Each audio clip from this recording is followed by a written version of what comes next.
అందరికీ నమస్కారం.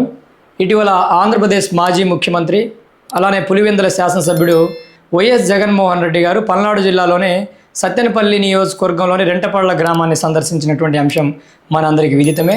అయితే ఆయన ఈ పర్యటనకు వెళ్తున్నటువంటి సందర్భంలో గుంటూరు నుంచి సత్తెనపల్లికి వెళ్తున్నటువంటి మార్గంలో ఒక వృద్ధుడు జగన్మోహన్ రెడ్డి యొక్క కాన్వాయ్ ఢీకొని తీవ్ర గాయాలు పాలై ఆసుపత్రిలో చికిత్స పొందుతూ మరణించినటువంటి విషయం, ఆ వార్త మనమందరం చూసాం.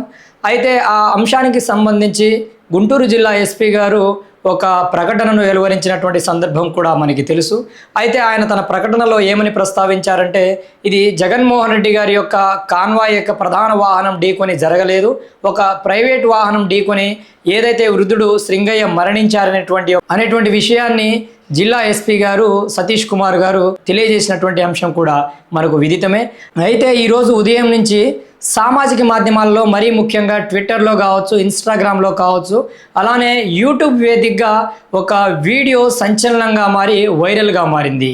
ఆ వీడియోను చూస్తూ ఉంటే జగన్మోహన్ రెడ్డి గారు పయనిస్తున్నటువంటి వాహనం ఏదైతే ఉందో అదే వాహనానికి సంబంధించినటువంటి టైర్ కింద పడే సింగయ్య మృతి చెందాడు. సింగయ్యకు గాయాలయ్యాయి.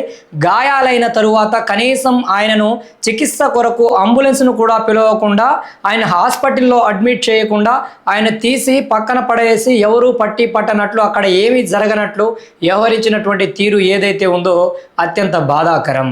గతంలో జగన్మోహన్ రెడ్డి గారు ఎన్నికల స్టంట్లో చేసినటువంటి స్టంట్లు మనందరికీ తెలుసు.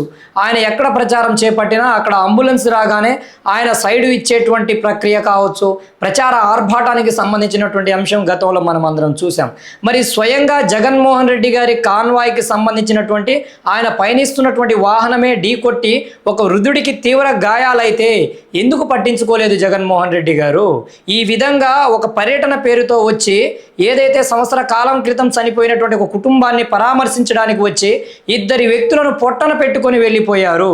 అలానే తమకేమీ తెలియనట్లు, అక్కడ ఏమీ జరగనట్లు, సింగయ్య మృతికి మాకు ఎటువంటి సంబంధం లేదనే విధంగా బుకాయిస్తూ మీ వైఎస్ఆర్ కాంగ్రెస్ పార్టీ నాయకులు కావచ్చు, YSR Congress party social media కావచ్చు, ఏదైతే జూన్ 18 నుంచి వరుసగా తప్పుడు ప్రచారాలు చేసుకుంటూ అంబడి రాంబాబు ప్రత్యేకమైనటువంటి మీడియా సమావేశాలను కూడా పెట్టి ప్రకటించినటువంటి సందర్భం. మరి ఈ వీడియోకి ఏమని సమాధానం చెబుతారు? కనీసం ఆ వాహనం కింద ఒక వ్యక్తి ఢీకొని తొక్కించబడినప్పుడు ఆ యొక్క డ్రైవర్కి స్పృహ లేదా, స్పృహ కోల్పోయాడా? జగన్మోహన్ రెడ్డికి అర్థం కావడం లేదా? ఆయన చుట్టూ ఉన్నటువంటి ఆ సెక్యూరిటీకి అర్థం కావట్లేదా? లేకపోతే పిల్ల సైకోలకు, ఆయన చుట్టూ జై జగన్ అరుస్తున్నటువంటి పిల్ల సైకోలకు అర్థం కాలేదా? ఒక నిండు ప్రాణాన్ని బలిగొన్నారు కదా. ఈరోజు అన్యం పుణ్యం తెలియని నీ అభిమాని అయి ఉంటాడు ఆ వృద్ధుడు. పాపం నిన్ను చూడడానికి వచ్చి, నీకు జేజేలు కొట్టడానికి వచ్చి తీవ్ర గాయాలు పాలై నీ చేతే నువ్వే హతమార్చిన విధంగా నీ వాహనమే ఢీకొని మరణించే స్థాయికి దిగజారావు జగన్మోహన్ రెడ్డి. ఈరోజు కనీసం ఆ వృద్ధుడిని సకాలంలో హాస్పిటల్కి చేర్చి ఉండుంటే ఆయన బ్రతికేటువంటి అవకాశం ఉండుండేది. కానీ ఎక్కడ ఆ వృద్ధుడిని హాస్పిటల్లో చేర్పిస్తే ఏదైతే ఈ అంశానికి సంబంధించి వాస్తవాలు బయటకు వస్తాయేమోనని భయపడి ఆ యొక్క వృద్ధుడిని కనీసం పట్టనట్లు వ్యవహరించినటువంటి మీ వైఎస్ఆర్సీపీ సైకో మూకల తీరేంటో ఈరోజు రాష్ట్ర ప్రజలకు అర్థమవుతా ఉంది. అలానే గుంటూరు జిల్లా ఎస్పీ గారు కూడా ఈ వీడియోకు సంబంధించినటువంటి వాస్తవం ఏంటి, అవాస్తవం ఏంటి, ఈ సర్క్యులేట్ అవుతున్నటువంటి వీడియో ఏదైతే ఉందో ఇది ఫేక్ వీడియోనా లేకపోతే నిజమైనటువంటి వీడియోనా అని కూడా తెలియజేయాల్సినటువంటి అవసరం ఉంది. ఎందుకంటే గతంలో ఆయన ఏర్పాటు చేసినటువంటి మీడియా సమావేశంలో జగన్మోహన్ రెడ్డి యొక్క వాహనం ఢీకొని వృద్ధుడు చనిపోలేదు, ఒక ప్రైవేట్ వాహనం ఢీకొని మరణించారని ఒక ప్రకటనను వెలువరించినటువంటి జిల్లా ఎస్పీ గారు మరి ఈ వీడియోకు సంబంధించి వాస్తవాలను కూడా ప్రజల ముందుకు తెలియజేయాల్సినటువంటి అవసరం ఉంది. ఇది నిజమైతే జగన్మోహన్ రెడ్డిని అలానే అతని డ్రైవర్ని తక్షణమే చట్టబద్ధంగా వేయవలసినటువంటి సెక్షన్లన్నిటినీ వేసి ఈయన్ని శిక్షించాల్సినటువంటి అవసరం కూడా ఉంది.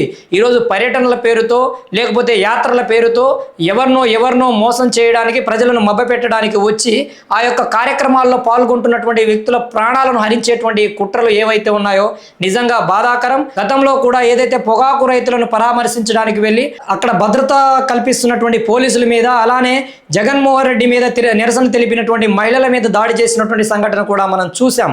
అంటే మీకు ఎవరు ఎదురు తిరిగినా, ఎవరు ప్రశ్నించినా మీరు స్వాగతించరు. కేవలం మీకు జేజేలు కొట్టేవారు, మిమ్మల్ని సీఎం అని పొగిడేవాళ్ళు మాత్రమే మీకు కావాలి. అలాంటి మీకు జేజేలు పలకడానికి వచ్చిన వ్యక్తే కదా సింగయ్య కావచ్చు, మరొక యువకుడు ఏదైతే 35 సంవత్సరాల యువకుడు కావచ్చు, సొమ్మసిల్లి పడిపోయి మరణించినటువంటి యువకుడు కావచ్చు. ఒకరి కుటుంబాన్ని పరామర్శించడానికి వచ్చి ఇద్దరిని పొట్టన పెట్టుకొని వెళ్ళిపోయారు జగన్మోహన్ రెడ్డి గారు. ఇది అత్యంత బాధాకరమైనటువంటి సంఘటన. ఈ యొక్క అంశానికి సంబంధించి లోతైన విచారణ జరిపి పురాపరాలను పరిశీలించి వాస్తవాలను ప్రజల ముందుకు తీసుకొచ్చి బాధ్యులైన వారిని చట్ట ప్రకారంగా కఠినంగా శిక్షించాలని కూడా నేను విన్నవించుకుంటున్నాను. ఇది జగన్మోహన్ రెడ్డి మరొక రెడ్డి అనేది ప్రస్తావన కాదు. ఇక్కడ తప్పు చేసిన వారు ఎవరైనా సరే వారు చట్ట ప్రకారంగా శిక్షించబడాలి.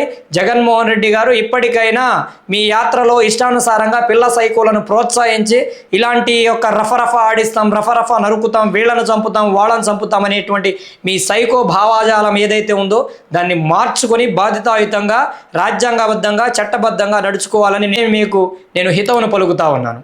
జై భీమ్, జై భారత్, జై హింద్.